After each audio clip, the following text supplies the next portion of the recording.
Keluaran pasal 4. Lalu saut Musa, bagaimana jika mereka tidak percaya kepadaku dan tidak mendengarkan perkataanku, melainkan berkata, Tuhan tidak menampakkan diri kepadamu. Tuhan berfirman kepadanya, apakah yang di tanganmu itu? Jawab Musa, tongkat.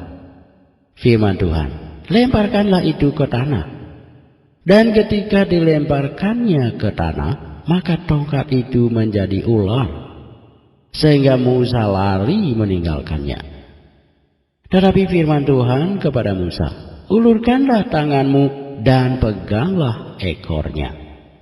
Musa mengulurkan tangannya, ditangkapnya ular itu, lalu menjadi tongkat di tangannya, supaya mereka percaya bahwa Tuhan, Allah nenek moyang mereka, Allah Abraham, Allah Ishak dan Allah Yakub telah menampakkan diri kepadamu.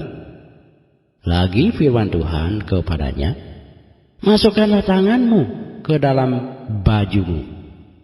Dimasukkannya tangannya ke dalam bajunya, dan setelah ditariknya keluar, maka tangannya kena kusta, putih seperti salju. Sesudah itu firman-Nya, masukkanlah tanganmu kembali ke dalam bajumu. Musa memasukkan tangannya kembali ke dalam bajunya, dan setelah ditariknya keluar, maka tangan itu pulih kembali seperti seluruh badannya. Jika mereka tidak percaya kepadamu dan tidak mengindahkan tanda mujizat yang pertama, maka mereka akan percaya kepada tanda mujizat yang kedua. Dan jika mereka tidak juga percaya kepada kedua tanda mujizat ini dan tidak mendengarkan perkataanmu, maka engkau harus mengambil air dari sungai Nil dan harus kau curahkan di tanah yang kering, lalu air yang kau ambil itu akan menjadi darah di tanah yang kering itu.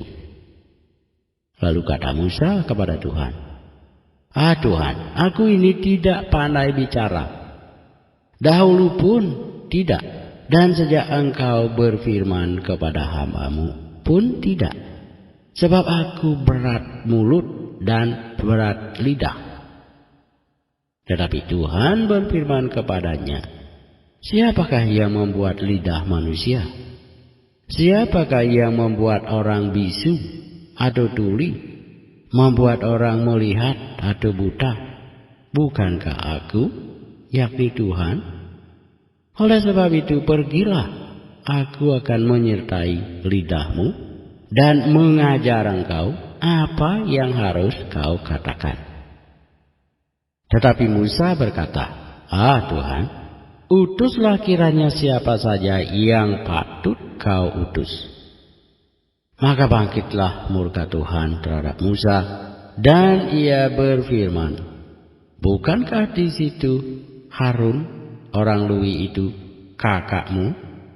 Aku tahu bahwa ia pandai bicara. Lagi pula ia telah berangkat menjumpai engkau. Dan apabila ia melihat engkau, ia akan bersukacita dalam hatinya.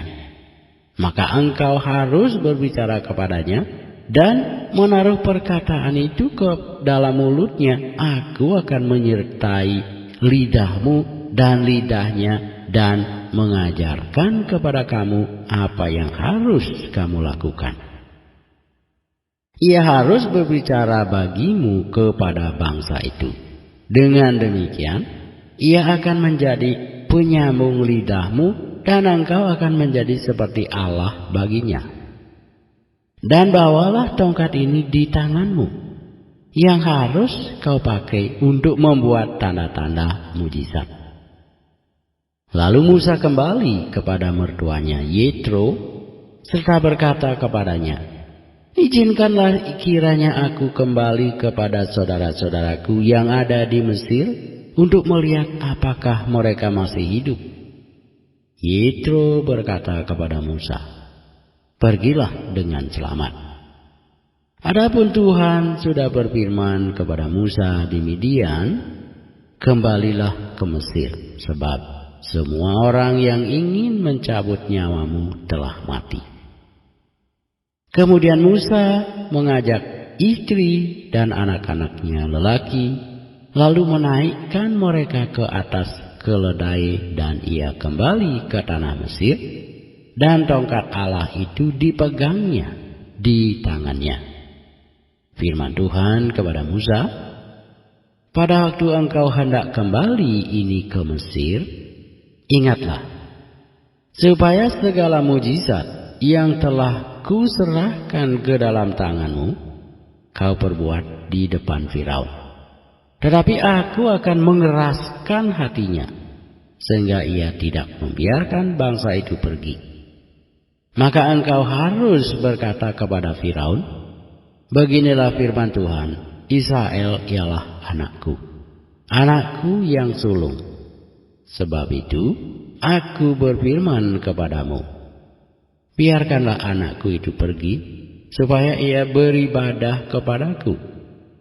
Tetapi jika engkau menolak membiarkannya pergi, maka aku akan membunuh anakmu, anakmu yang sulung. Tetapi di tengah jalan, di suatu tempat bermalam, Tuhan bertemu dengan Musa dan berikhtiar untuk membunuh anaknya. Lalu Zipora mengambil pisau batu, dipotongnya kulit katan anaknya, kemudian disentuhnya dengan kulit itu kaki Musa sambil berkata, sesungguhnya engkau pengantin darah bagiku. Lalu Tuhan membiarkan Musa pengantin darah kata Zipora waktu itu, karena mengingat sunat itu.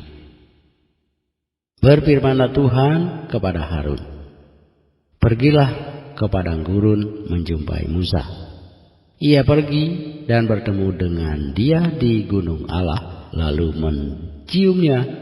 Kemudian Musa memberitahukan kepada Harun segala firman Tuhan yang disuruhkannya kepadanya untuk disampaikan, dan segala tanda mujizat yang diperintahkannya kepadanya untuk dibuat.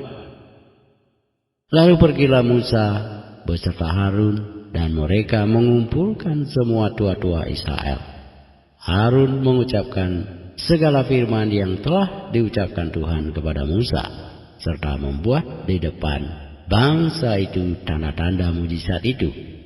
Lalu percayalah bangsa itu, dan ketika mereka mendengar bahwa Tuhan telah mengindahkan orang Israel dan telah melihat kesengsaraan mereka, maka berlututlah mereka dan sujud menyembah.